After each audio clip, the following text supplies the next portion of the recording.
ఒక మాట ఉంది, సహోదరులు ఐక్యత కలిగి ఉండుట ఎంత మేలు, ఎంత అది మనోహరం అండి. It's a beautiful thing. దేని ఎందు ఐక్యత కలిగి ఉండాలి? ఎందులోనట ఐక్యత? ఎందులో? చాలా మంది ఐక్యత ఎక్కడ వస్తుంది? హల్లెలూయా. కానీ మన లోకంలో చూసే ఐక్యతలు ఎక్కడ వస్తాయంటే నీళ్ళ కుళాయి దగ్గర. అక్కడే ఒక గ్రామము 2 పార్టీలుగా మార్చబడుతుంది కదా. రేషన్ షాపుల దగ్గర ఒక గ్రామం 2 భాగాలుగా మార్చబడుతుంది, 2 పార్టీలు అవుతుంది. మా పలానా సహోదరిని ఇలా అన్నదంట, పలానా ఆమె వేరు, మేము వేరు, 2 పార్టీలు అవుతాయి అన్నమాట. కానీ ఐక్యత అనేది అక్కడ కాదు. దేవుని స్తుతించుటలో హెర్మోను మీద కూర్చి ఎక్కడికి వస్తుందంటే అది మృత సముద్రం కింద వరకు పారుతుందంట. ఆ యొక్క మంచు, అది మంచు ఏం చేస్తుందంటే ఆశీర్వాదం కలిగిస్తుంది. దేవుని స్తోత్రం. మంచి ఐక్యత గురించి మాట్లాడుకున్నాం. మెటుకు మరి స్త్రీలను అందరినీ ఉద్దేశించి మాట్లాడేంత పెద్ద గొప్పని కాదు, కానీ అంత అనుభవజ్ఞునేం కాదు. నా ముందు అనుభవజ్ఞులు, వయసులో పెద్దవారు, అన్ని తెలిసిన వారు మన నా ముందున్నా కానీ దేవుడిచ్చినటువంటి ప్రేరణ చేత కొన్ని నిమిషాలు మాత్రం మీ యొక్క సమయాన్ని తీసుకుని మిమ్మల్ని మీ యొక్క ఆత్మను బలపరచాలని, పరిశుద్ధాత్మని సహాయం నేను కోరుకోవాలని ఆశపడతా ఉన్నాను. ప్రియులారా, మరి ఈ యొక్క బైబిల్ గ్రంథం మొత్తం మీద 2 స్త్రీమూర్తుల గురించి వ్రాయబడింది. వారి పేరు మీద మరి గ్రంథాలు కూడా వ్రాయబడ్డాయి. చరిత్రలో మన కోసం కొన్ని పేజీలు ఉండాలన్నాడు ఒక కవి కదా. మరి చరిత్రలో పేజీలు ఉంచుకున్న వారు, దేవుని జీవ గ్రంథంలో కూడా పేజీలు ఉంచుకున్న వాళ్ళు 2 స్త్రీలు ఉన్నారు, 2 అక్కలు ఉన్నారు. వారి పేర్లు ఏంటి చెప్పండమ్మా? రూతు, ఎస్తేరు. రూతు మనకి ఏం చూపిస్తా ఉందంటే, రూతు జీవితం మనకి ఏం చూపిస్తా ఉందంటే యేసుక్రీస్తు వారి పునరుత్థాన శక్తిని మనకు చూపిస్తా ఉంది.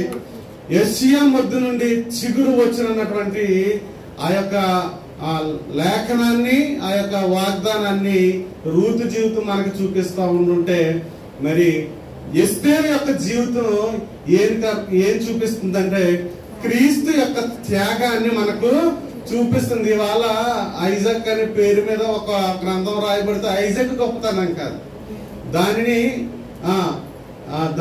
ఎవరైతే రాశారో వారికి ఇచ్చినటువంటి స్థాయి, ఆ యొక్క ఉన్నతమైన స్థాయి అలాంటిది. దేవుని దృష్టిలో ఆ దినాన ఎస్తేరు తీసుకున్నటువంటి నిర్ణయాలు ప్రశంసించబడ్డాయి కాబట్టి దేవుడు ప్రశంసిస్తూ ఆవిడ పేరుని అక్కడ రాయటం జరిగింది. ఎస్తేరు గురించి మనం ఇవాళ ఒకసారి ధ్యానం చేసుకుందాం. ఎస్తేరు గురించి చదివి అర్థం చేసుకునేటువంటి సమయం మన దగ్గర లేదు, కానీ ఆ యొక్క ఉపోద్ఘాతం అంతా ఎలా ఉంటుందంటే,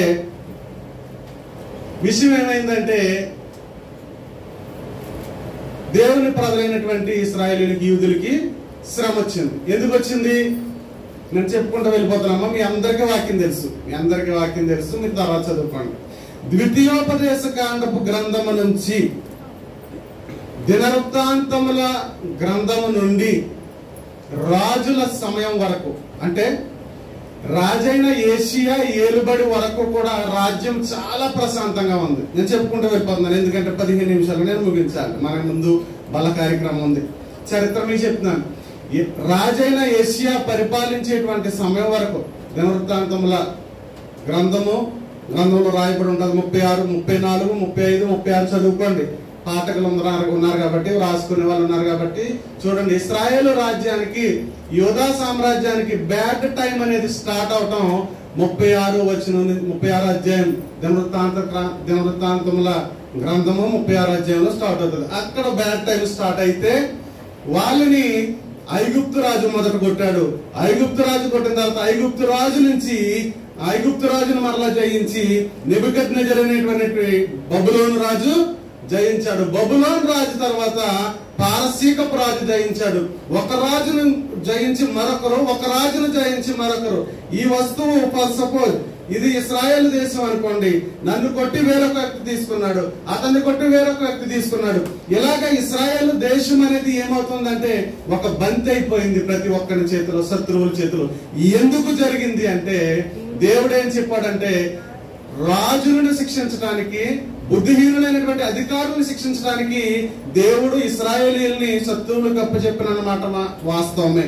కానీ మరలా దేవుడు దయతలిచి ఇర్మియా ప్రవక్త ద్వారా మీ దేశాలకు మీరు వెళ్ళిపోయి మందిరాన్ని కట్టించుకుని బాగా బ్రతకండి అంటే ఇశ్రాయేలు ప్రజల కదలలేదండి అక్కడి నుంచి. ఎందుకంటే పాడుపడిపోయిన ఆ స్థలానికి మళ్ళీ ఏం వెళ్ళి బ్రతుకుతాం అని వెళ్ళటం మానేశారు. కాబట్టి దేవుడు ఏం చేశారంటే మీ చావు మీరు చావండని శత్రువుల చేతికి అప్పగించడం మొదలు పెట్టారు.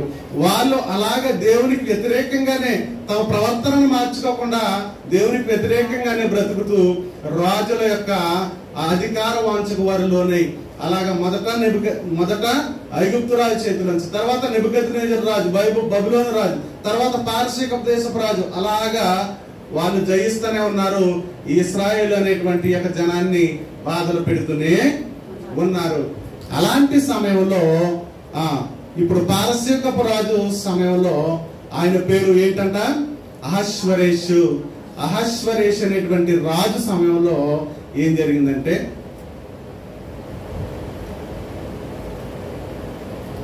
అతనికి వాళ్ళ భార్యకి మధ్యన ఏదో సమస్య వచ్చింది.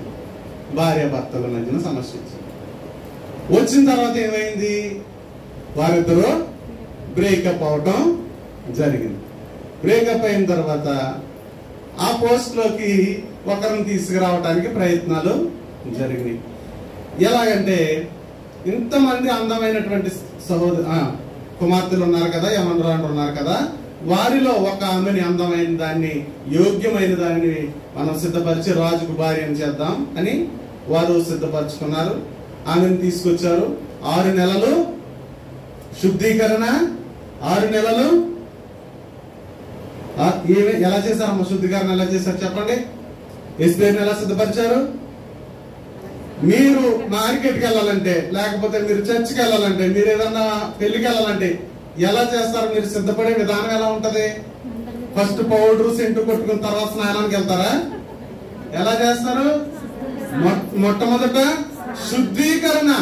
శుద్ధీకరించబడింది. మొదట ఎస్తేరు రాయబడింది కదా, ఆమెను 6 నెలలు శుద్ధీకరణ కొరకు ఆమెను పంపించారు. మరొక 6 నెలలు సుగంధ ద్రవ్యములతో పరిమళ క్రియలు ఆమెకు చేశారు. శుద్ధీకరించబడిన తర్వాత పరిమళ క్రియలు జరుగుట అనేది దేనికి సాదృశ్యం అంటే, శుద్ధీకరణ అంటే పాపములు విడిచిపెట్టి, నేను త్వరగా చెప్పుకుని వెళ్ళిపోతాను. అన్నము, పప్పు, ఆవకాయ, పెరుగు అన్ని ఒకే గిన్నెలో కలిపేస్తున్నాను, తినేయండి. ఓకే, దేవునికి స్తోత్రం. శుద్ధీకరించబడుట అంటే ఏంటంటే పాపములు విడిచిపెట్టి, లోకాన్ని విడిచిపెట్టి దేవుని సన్నిధికి వచ్చి నేను పాపినని ఒప్పుకొని నేను కడుక్కొనుట, బాప్తిస్మం తీసుకొనుట. ఎస్తేరు మొట్టమొదట శుద్ధీకరణ చేయబడింది. తదుపరి పరిమళ క్రియలు అంటే కొత్తది పూసుకుంది. అంతకు ముందు ఆమె మీద లేనిది ఆమె పూసుకుంది. వారు బాప్తిస్మం పొందిన తర్వాత అపోస్తలులు వారి మీద చేయించిన తర్వాత, అపోస్తల కార్యంలో రాయబడి ఉంది, అపోస్తలులు వారి మీద చేయించి ప్రార్థించిన తర్వాత వారి మీదకి ఏమొచ్చింది? పరిశుద్ధాత్మను వరము వారు పొందుకున్నారు. పరిమళ క్రియలంటే పరిశుద్ధాత్మను పొందుకొనుట. ఆమె పరిమళ క్రియలు చేయబడింది 6 మాసాలు. తర్వాత ఇప్పుడు రాజును ఎదుర్కోవటానికి వెళ్ళింది.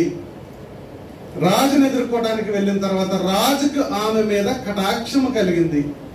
రాజు ఆమెను పరిగ్రహించాడు. ఇది దేనికి సాదృశ్యం అంటే, కడగబడినటువంటి నీవు, పరిశుద్ధాత్మను పొందుకున్నటువంటి నీవు దేవుని ఎదుర్కొని ఆయన తీర్పు సింహాసనం ముందు నిలబడినప్పుడు నీలో ఏ మచ్చ ముడత లేకుండా పరిశుద్ధాత్మ శక్తి ద్వారా నువ్వు ప్రేరేపించబడిన దానివై నువ్వు జీవిస్తూ ఉంటే ఆయన నిన్ను చూసి తన రాజదండాన్ని ఎత్తి నిన్ను ఆయన సొంతం చేసుకుంటారు. ఇది పరలోక రాజ్య సంభవానికి సాదృశ్యం. ఇది చాలా పెద్ద వర్తమానం. కొన్ని దినాలు, మాసాలు చెప్పుకోవాలి, కానీ వివరించి చెప్పేస్తా ఉన్నాను, సమయం అంత ఉంటుంది ప్రియులారా. ఇటు మనం విశ్వాస జీవితాన్ని కంపేర్ చేసుకుంటారు, ఎస్తేరుని చూసుకుంటూ ముందుకు వెళ్ళిపోదాం. ఇక్కడ వరకు జరిగింది. ఆమె రాజు సన్నిధికి వెళ్ళింది. రాజు సన్నిధికి వెళ్ళిన తర్వాత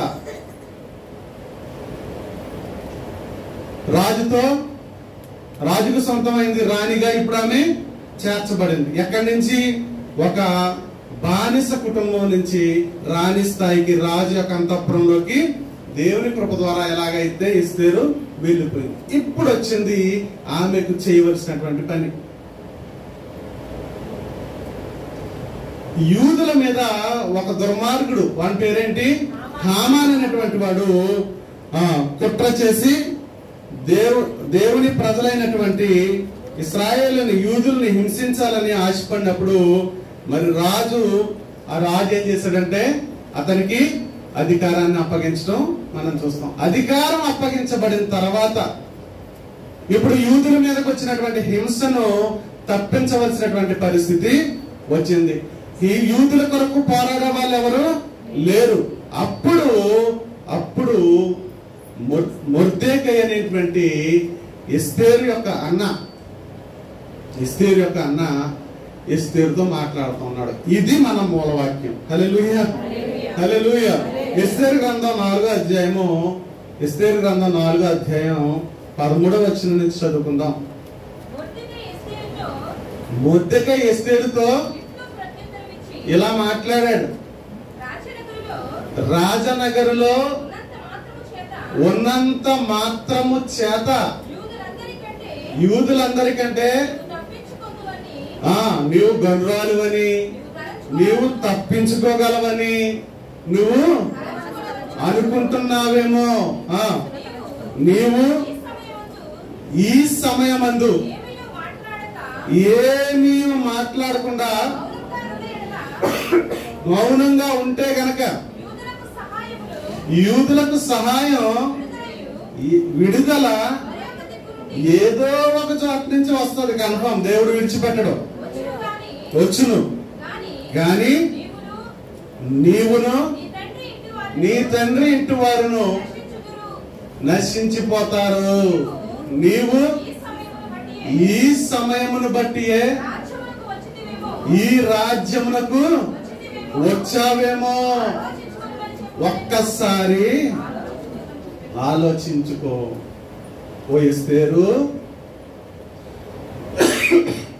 నేను కడగబడ్డాను, నేను సెంటు పూయబడ్డాను, నేను అందాల పోటీల్లో గెలిచాను, గెలిచి రాజు అంతఃపురానికి వచ్చాను. ఇక నాకు ఎదురు లేదులే, నాకు తిరగలేదులే. మంజోలికి వద్దాం. నేను బాప్తిసం తీసేసుకున్నాను, నేను రక్షణ పొందేసాను, నేను దేవుని మందిరానికి వెళ్తున్నాను, నేను దేవునితో మంచి సంబంధం కలిగి ఉన్నాను, నేను మంచిగా పాటలు పాడగలుగుతున్నాను, నేను మంచిగా వాక్యం చెప్పగలుగుతున్నాను, నేను మంచిగా దేవుని కార్యాలు చేయగలుగుతున్నాను. చాలే, ఇంతేనా? నీ మట్టుకు నీకు జరిగిపోతుంటే చాలా. ఎస్తేరు, నీ మట్టుకు నీకు కథ జరిగిపోతుంది కదా అనుకుంటా ఉన్నావేమో. గుర్తుంచుకో, ఇప్పుడు నీ ప్రజలకు సమస్య వచ్చింది. నీ ప్రజలు, కొన్ని లక్షల మంది ప్రజలు, అవును, వారు తప్పు చేసిన వాళ్ళే, వారు దేవునికి వ్యతిరేకంగా చేసిన వాళ్ళు. అందుకే దేవుడు వారి మీదకి శిక్షించాడు. వారి మీదకి శిక్షణ అనుమతించింది దేవుడే, వాస్తవమే. దేవుని ఆజ్ఞ లేదే ఏ శత్రువు వారి మీదకి రాడు, వాస్తవమే. దేవుడు వారిని శత్రువుల చేతికి అప్పగించాడు, వాస్తవమే. మనం అనుకుంటా ఉంటాం శ్రమల్లో ఉన్న వాళ్ళని చూసి, లేకపోతే తమ పరిస్థితిని చక్కబెట్టుకోకుండా లోపాల్లోనే ఉంటూ లోకపరంగానే జీవిస్తూ ఉన్న వాళ్ళని అనుకుంటాం. మనం భక్తి ఎక్కువ అయిపోయినప్పుడు, అంటే ఏమంటానంటే దాన్ని భక్తి మనకు వెరితలా వేసేస్తుంది అనమాట. భక్తి కేకలేసేస్తుంటది అనమాట లోపల నుంచి. మనకి అంత భక్తి పనులు అయిపోయి అనుకుంటా ఉంటాం. ఎవరైనా తప్పులో ఉంటే దౌర్భాగ్యుడు బతుకంతే, వాడు అలా నాశనం అయిపోతాడు. అంతే, దేవుడు కూడా మార్చడాడు అంటాడు. హల్లెలూయా. ఇప్పుడు హల్లెలూయా చెప్పచ్చా? చెప్పకూడదు. కానీ నిర్గమకాండంలో రాయబడి ఉన్నది. నేను రిఫరెన్స్లు మీకోసం చెప్పుకుంటూ వెళ్ళిపోతున్నానమ్మా, తర్వాత చదివి మీకు అర్థమయ్యేలా చెప్పండి. ఇది నా మనవి. తెగులొచ్చి 85,000 మంది చచ్చిపోయినప్పటికీ ఎక్కడ? ఐగుప్తు అరణ్యంలో. వెంటనే దేవుడు ఏమన్నాడు? అహరోను, ఏంటి నిలబడి చూస్తున్నావు? ఏం చేయాలి నువ్వు? ధూపాగ్ని తీసుకుని పరుగెత్తుకొని వెళ్ళి చచ్చిన వారికి బ్రతుకున్న వారి మధ్యకి నిలవబడి ధూపం వేస్తూ ప్రార్థన చెయ్యి. దేవుడికి తెలియదంటే క్షమించి వాళ్ళని రక్షించాలని. ఎవరో వచ్చి ప్రార్థన చేస్తే అప్పుడు ఈయన రక్షిస్తాడా? అది మళ్ళీ ఈయన చెప్తాడా వాళ్ళకంటే? ఇది దేవుని స్టైల్. ఆయనే శాపాన్ని ఇస్తారు, ఆయనే నిన్ను శ్రమలకు అప్పగిస్తారు. నువ్వు ప్రార్థన చేస్తే ఆయన కరిగిపోతారు. హల్లెలూయా. అది ఆయన స్టైలు, ఆయన తత్వం. మనం మార్చగలమా?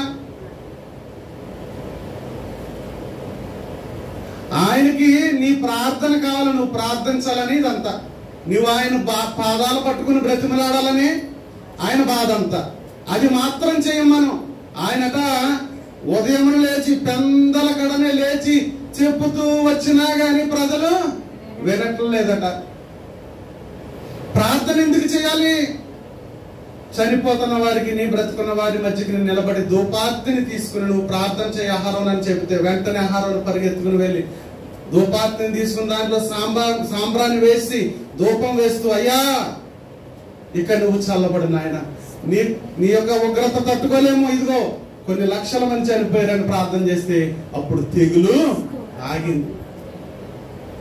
అదే విధంగా మనల్ని ఏం చేయమంటున్నాడు?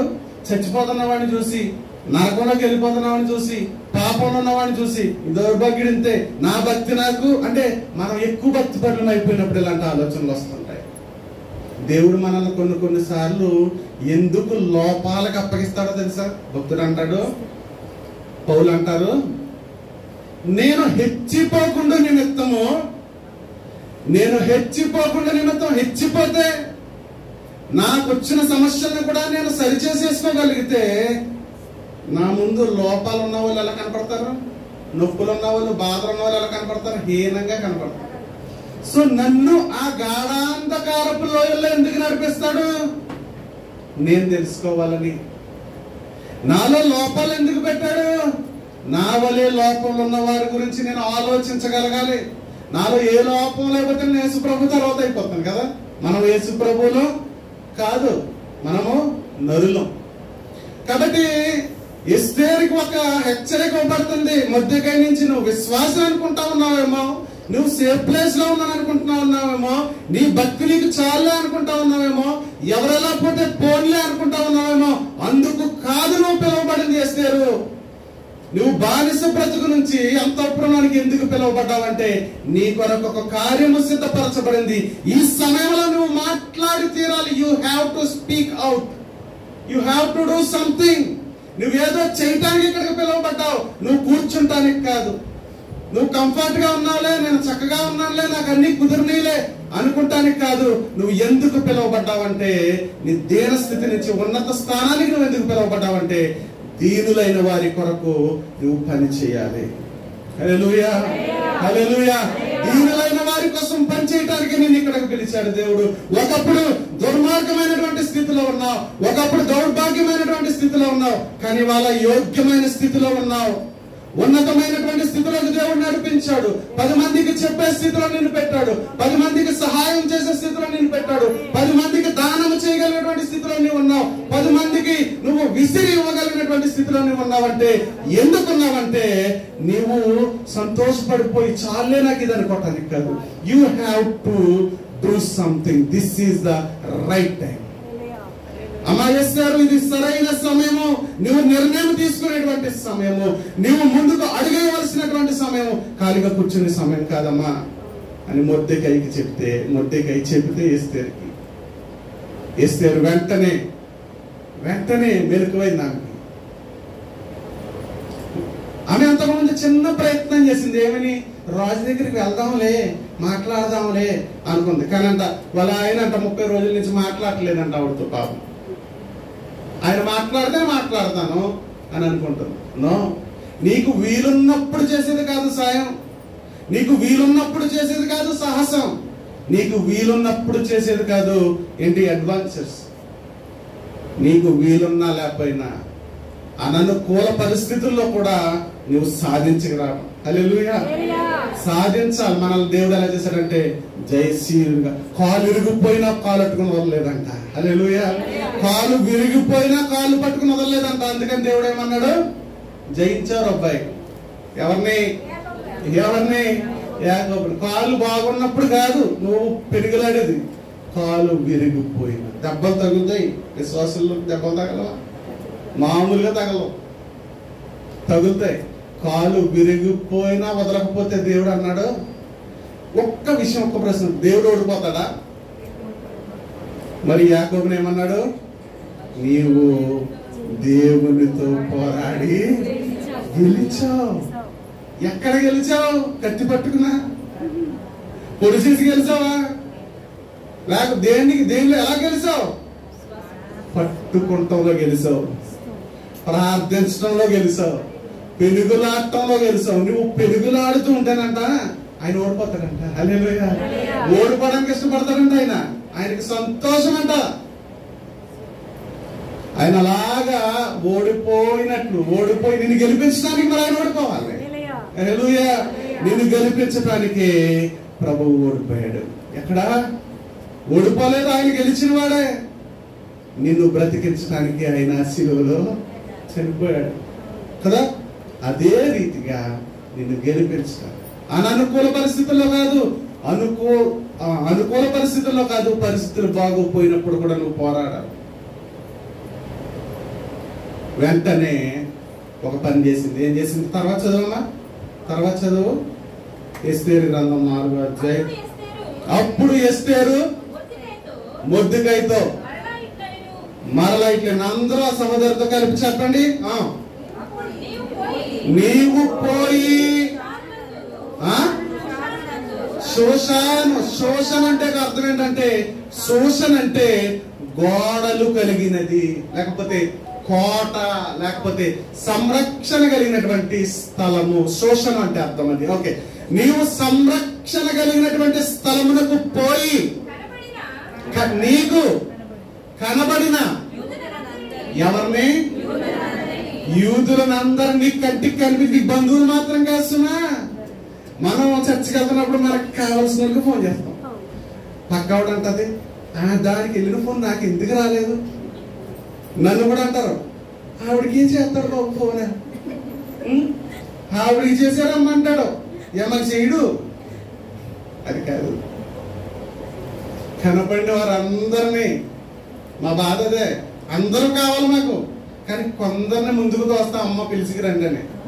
అందరికీ అందుబాటులో ఉండవు కదా. ఒక ఆయన రాత్రి నా మీద పెద్ద రంగేశారు, నువ్వు అందుబాటులో ఉండలేదు బ్రదరు, అందుబాటులో ఉండలేదు. అవును, అందరికీ ఒక వస్తువు అందరికీ అందుబాటులో ఎలా ఉండగలదు? నేను ఈవిడికి అందినంత మీకు అందగలనా?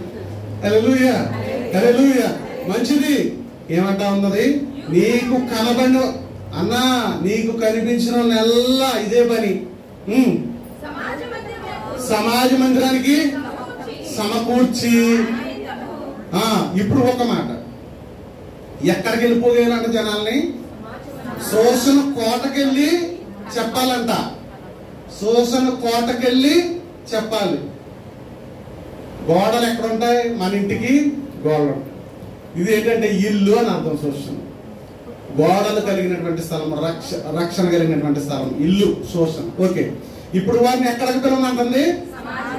సమాజ మందిరం. సమాజ మందిరం అంటే వేరు వేరు అందరూ ఉంటారు. కోటలో రాజుగారు ఒక్కరే ఉంటారు. కోట రాజు కుటుంబానికే కడతారు, అందరికీ కట్టరు కదా. ఇప్పుడు ఆ శోషణను ఏమంటున్నాం? ఇల్లు అంటున్నాం.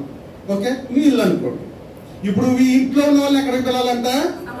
నేను అర్థాలు ఉపమానాలు చెప్పుకుంటూ వెళ్ళిపోతాను, సమయం లేదు. హల్లెలూయా. దేవుని చిత్తం అయితే ఇవన్నీ వినాలంటే మరలా రండి. To be continued. Hallelujah. Okay, ఇప్పుడు ఇంట్లో ఉన్న వాళ్ళని ఏం చేయాలంట? సమాజ మందిరం అంటే ఏంటమ్మా? హల్లెలూయా. ప్రార్థన జరుగు స్థలానికి పిలిచి ఏం చేయాలంట? సమకూర్చి నా నిమిత్తము ఉపవాసముండి ఉడికిలు పెట్టు. 3 రోజులు మీటింగులు పెట్టు. ఎవరైనా పెడుతున్నారు ఏదైనా కార్యక్రమాలు? 3 రోజులు మీటింగులు పెడుతున్నారా? మీరు మీ చుట్టాలందరినీ పిలిచి ఇంటింటికి వెళ్ళి పిలిచి 3 రోజులు మీటింగులు పెడుతున్నారా?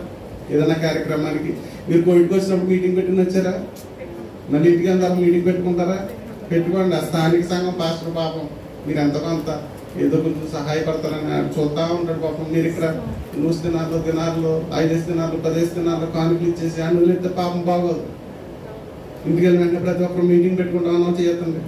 హల్లెలూయా. ఇంటికి ప్రతి ఒక్కరు కష్టమైనా కానీ ఖర్చు మానుకునైనా పాస్టర్ గారిని పిలిచి ఆయనకు రోజు భోజనం పెట్టి ఒక 500 చేతిలో పెట్టి 1000 రూపాయలు చేతిలో పెట్టి ఉన్న వాళ్ళు 2000 చేతిలో పెట్టి పంపించండి దేవుని మీకు. హల్లెలూయా హల్లెలూయా. మధ్య మధ్యలో ఇలాంటి సూచనలు కూడా పడతాయి. హల్లెలూయా హల్లెలూయా. పెద్ద అవుతున్నారు అక్కడి నుంచి. హల్లెలూయా. ఇప్పుడు ఏంటి ఏమనుకుంటున్నాం? ఇంటింటికి వెళ్ళి జనాలను తీసుకుని మందిరానికి తీసుకొచ్చి ప్రార్థన చేయించు. ఎందుకు ప్రార్థన చేయాలి?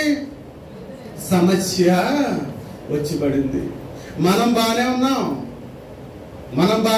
మనం చక్కగా ప్రతి శుక్రవారం కూడుకున్నాం. తమ్ముడు ఏదో బిర్యానీ వండుతున్నాడు, తింటున్నాం, చక్కగా ఉంటుంది, బాగుంది. కానీ సమస్యల్లో ఉన్న వారి పరిస్థితి ఏంటి? నీకు పట్టదా? దేవుని మందిరానికి వచ్చి కంఫర్ట్ గా కూర్చోడానికి కాదు, you have to speak out now. నువ్వు మాట్లాడాలి వాళ్ళ, నీవు ఏదో ఒక నిర్ణయం తీసుకోవాలి వాళ్ళ. చదువునానా? యూదులందరినీ సమకూర్చి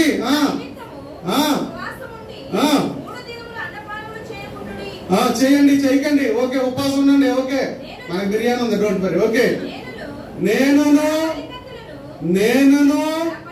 మీరు మాత్రమే ప్రార్థన చేయండి. ఏదైనా సమస్య పాస్టర్ గారికి ప్రార్థన, సాయి గారు బలంగా ప్రార్థన చేయండి, నాకు బలంగా సమస్య ఉందని మనం పడుకోవడం కాదు. నేనును నా పనికత్తులను ఉపవాసముందును.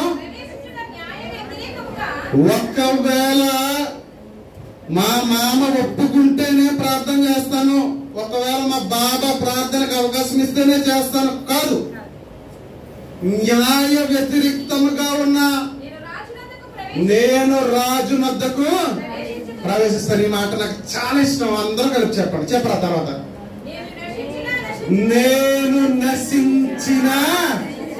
నశిస్తాను. I never mind. నేను నశిస్తాను ఈ పోరాటం. నన్ను 4 తన్నులు తింటాను. ప్రార్థన మాత్రం మీరు ప్రార్థన చేయండి. మన ముందున్నటువంటి సమస్య కోసం ప్రార్థన చేయండి. మన మనుపుని తగలబెట్టేశారు. ఎంతమంది ప్రార్థన చేశారు ఏడుస్తూ? మన ఇజ్రాయెల్ మీద బాంబు వేశారు. ఎంతమంది ప్రార్థన చేశారు ఏడుస్తూ? హల్లెలూయా. నా ప్రజలు, నా జనము నశించిపోతా ఉన్నారు. దావీదు అంటాడో తప్పు కప్పుకోవడానికి యూరియా మంచి పారంసారి కట్టుకొచ్చారు, తాగు, చికెన్ ఫ్రై చేయించారు, తిను, పక్కన మీ ఇల్లు వెళ్ళు, హ్యాపీగా 4 రోజులు పడుకుని రెస్ట్ తీసుకో అంటే రాజుదేవ్ అంటాడు, బుద్ధుందా నీకు? బుద్ధుందా?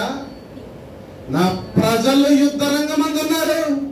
నా యొక్క సైన్యాధిపతి అక్కడ మరణానికి ఎదురుగా, బల్లేలకు తోటాలకు ఎదురుగా నిలబడి అక్కడ యుద్ధ సన్నద్ధిలో నిలబడి ఉంటే తినుటకును తాగుటకును ఇది సమయమా? మనం అనుకుంటాం తింటాం తాగటం అనుకుంటాం కదా, చాలా సందర్భాలు.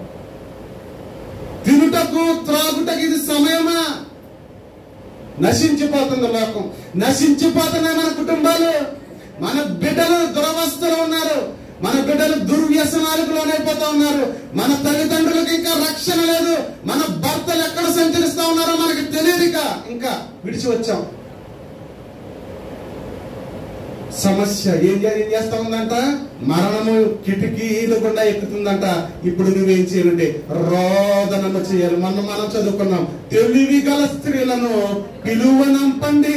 వాళ్ళు ఏం చేయాలంటే రోదన ధ్వని చేయట మనకు నేర్పిస్తారు. నువ్వు రోదన చేయవలసిన సమయం కంఫర్ట్ గా కూర్చోడానికి కాదు. అయ్యా థ్యాంక్స్ నాయన, ఇవాళ బిర్యానీ పెట్టావు, హ్యాపీగా ఉన్నది నాయన, జీతం వచ్చింది, ఇంటికి పంపించుకున్నాను ప్రభు, చాలా సంతోషం నాయన, పిల్లడు పాస్ అయ్యాడు, పిల్ల పాస్ అయింది, హ్యాపీ నాయన.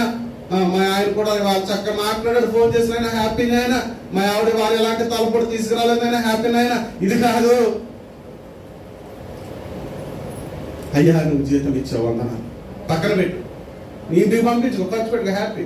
కానీ ప్రార్థన చెయ్యి. అయ్యా ఇదిగో దీనిలో నుంచి నేనేమి తీయగలను? నేనైతే ప్రార్థన చేయలేకపోతున్నాను.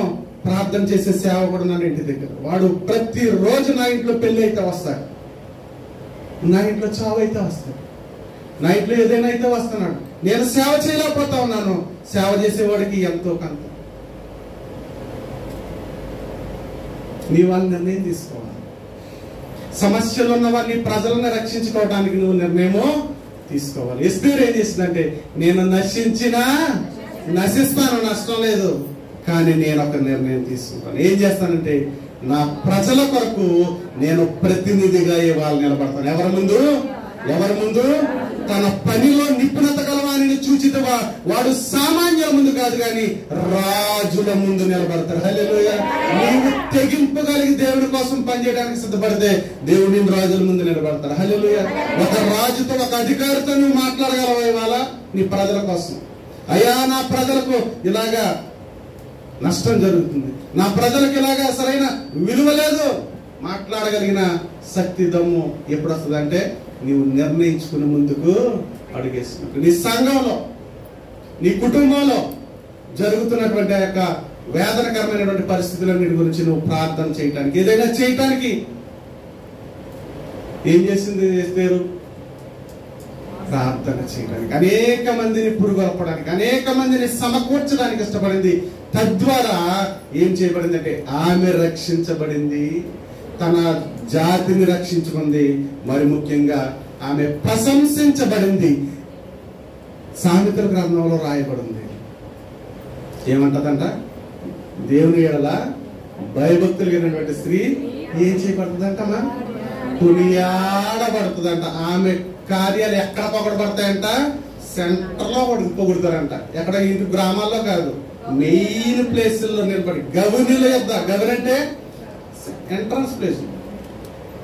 ఊరు పొలిమేరలో చెప్పుకుంటారంట, ఆవిడ కోసం సంతలో చెప్పుకుంటారు, పలానా ఇలాగంట కదా. నలుగురు కూర్చొని చెప్పుకుంటారంట, నలుగురు సంభాషించుకుంటారంట. భయభక్తులు కలిగి దేవుని మీద ఆధారం. ఇంకో విషయం ఏంటి తెలుసా? ఎస్తేరు గ్రంథంలో దేవుడు అన్న మాట ఎక్కడ రాయలేదు. దేవుడు అనే మాట ఎక్కడ రాయలేదు. కానీ జరిగిందంతా కూడా దేవుని మీద ఆనుకునే. దేవుడు అనేటువంటి మాట ప్రతి ఒక్కరికి వచ్చిన బాధ, ప్రతిదానికి దేవుడా దేవుడా దేవుడా దేవుడా దేవుడా దేవుడా. దేవుని చిత్తమైతే బ్రదర్, దేవుని స్తోత్రం బ్రదర్, అది బ్రదర్. ప్రభువా ప్రభువా అనేవాడు పరలోక రాజ్యం చేత కానీ చిత్తం నెరవేర్చేస్తే సరిపోతే ఆ స్వామి ప్రయోజనం అవసరం లేదు. హల్లెలూయా, హల్లెలూయా.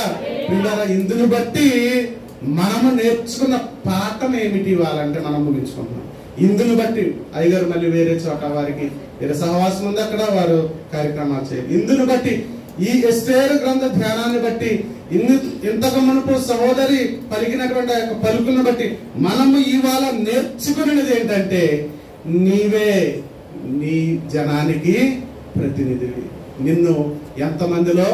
100 మందిలో ఒక్కడిగా ప్రభు నేను చేస్తానన్నాడు. హల్లెలూయా. నీకు 100 మందిని ఇస్తానన్నాడు. 1000 మందికి నువ్వు ఏంటంట? మూలమవుతావంట. నువ్వు ఒంటరిని అనుకుంటా ఉన్నావేమో, నీవు 1000 మందిని నీ మీద దేవుడు పెట్టాడు. 1000 మందికి నిన్ను దేనికి పెట్టాడంట? ప్రతినిధిగా పెట్టాడు. ఆ 1000 మంది నీకు ఇప్పుడు కావాలి. ఆ 1000 మంది గురించి నువ్వు ప్రార్థించాలి. ఆ 1000 మంది ఎవరో? బహుశా నీ సంఘం ఉండొచ్చు, నీ గ్రామం ఉండొచ్చు, నీ బిడ్డల ఉండొచ్చు, నీ కుటుంబం ఉండొచ్చు, నీ పొరుగు వాళ్ళ ఉండొచ్చు. అందుకే ప్రభువా నిన్ను నీ పొరుగు వారిని ప్రేమించు. నీ కష్టం వస్తే నీ కాళ్ళు ములుగుచ్చుకుంటే ఎంబీబీఎస్ దగ్గరికి వెళ్తాం. నీ పక్కనే ఒంట్లో బాగాలేడు కోసం కనీసం ఆర్ఎంపీకి కూడా ఫోన్ చేయి కదా. అది నిన్ను వల్ల నీ పొరుగు వారిని ప్రేమించడం అంటే నీకు ఆపదొస్తే నువ్వు ఎంత కంగారు పడిపోతున్నావో, నీ పక్క వారికి, నీ ప్రజలకు, నీ తోటి వారికి, నీ సంఘానికి, నీ సంఘంలో ఉన్నటువంటి సహోదరులకి, నీ గ్రామంలో ఉన్న వారికి కూడా సమస్య వస్తే అంతే కంగారు పడిపోవాలి. అదే ఎవరు చేశారు? ఎస్తేరు చేశారు. హల్లెలూయా. కాబట్టి నిన్ను వల్ల నీ పొరుగువాడిని ప్రేమించడం నేర్చుకో. నీ ప్రజల సమస్యల కోసం నువ్వు పోరాటం నేర్చుకో. నీ ప్రజల సమస్యల కొరకు నువ్వు ఏం చేయాలంటే దేవుని మీద ఆధారపడి చేయాలి. మరి ఎక్కడెక్కడో కాల్సమా? ఊరు పొలిమేరల్లోనూ, రోడ్ల మీద, రస్తా రోకోలు, రైలు రోకోలు కాదు. ఎక్కడికి రావాలంట? సమాజ మందిరానికి సమకూర్చు. చెప్పు దైవజనుడికి, అందరికీ చెప్పమ్మా, ఈ సమస్య మన ముందు ఉంది, మన ముందు దేవుడు ఉన్నాడు, మన ప్రక్కని సమస్య ఉంది, దీనికోసం ప్రార్థన చేద్దాం రండి. ఆల్రెడీ ప్రేయర్స్ జరుగుతున్నాయి, అనేక మంది వస్తా ఉన్నారు, సమస్యల గురించి ప్రార్థిస్తా ఉన్నాం, విజయం పొందుకుంటున్నాం. ఇది మా సాక్ష్యం. హల్లెలూయా. అనేక మంది రాత్రంతా ప్రార్థన చేస్తాం, మా గురించి కాదు, సమస్యలో ఉన్న వారి గురించి. మేము తప్పనిసరిగా దినాలు ముగియక మునిపే ఆ ప్రార్థనలకు మేము ప్రతిఫలం పొందుకుంటున్నాం. ఇది మాకు దేవుడు ఇచ్చిన కృప. హల్లెలూయా. దీనులమైనటువంటి మేము ఏమి చేతకానటువంటి మేము ఇక్కడికి నడిపించబడి ఇంతమందిగా మీ అందరితో కలిసి సంతోషిస్తున్నామంటే ఇది కేవలం దేవుని కృప. మనిషి అన్నటికీ గొప్పవాడు కాదు. హల్లెలూయా. దేవుడు అప్పుడే గొప్పవాడు. హల్లెలూయా. మనము చేయవలసింది ఏంటంటే విశ్వాసంగా క్రైస్తవ బిడ్డలంగా కడగబడిన వారంగా రక్షణ పొందిన వారంగా మనము దేవుని చేతిలో సురక్షితంగా ఉన్నాము చాలే అనుకుంటే సరిపోదు. కానీ నశించిపోతున్న వారికి ఏమంటా ఉన్నాడు చివరిగా పౌలు అంటా ఉన్నాడు, అగ్నిలో నుండి లాగినట్టు. హల్లెలూయా. చాలా మంది నీ కళ్ళు ఎదురకుండానే అగ్నిలో ఉన్న వాళ్ళు ఉన్నారు. వారి గురించి ప్రార్థన చేయి. నీ భక్తి సరిపోదు. నీ భక్తి ఎప్పుడు పరిపూర్ణమవుతుందంటే, ఎప్పుడు నీ భక్తి పరిపూర్ణమవుతుందంటే అగ్నిలో ఉన్నవారి, సమస్యలో ఉన్న వారి గురించి ప్రార్థించు. ప్రార్థన నిన్ను దేవునికి దగ్గరగా చేస్తుంది. అదే ప్రార్థన నిన్ను అనేక మందికి ప్రతినిధిగా చేస్తుంది. చరిత్రలో నీ కొరకు కొన్ని సువర్ణాక్షరాలు రాయేసేలా చేస్తుంది. హల్లెలూయా. క్రైస్తవ జీవితం జీవిస్తున్నటువంటి మనకి అదే ఉండాలి. హల్లెలూయా. స్త్రీలైనటువంటి మీరు రోదన చేస్తూ దేవుని ప్రార్థించవలసిన వారైన అటు కృప దేవుడు మీకు అలా అనుగ్రహించును గాక.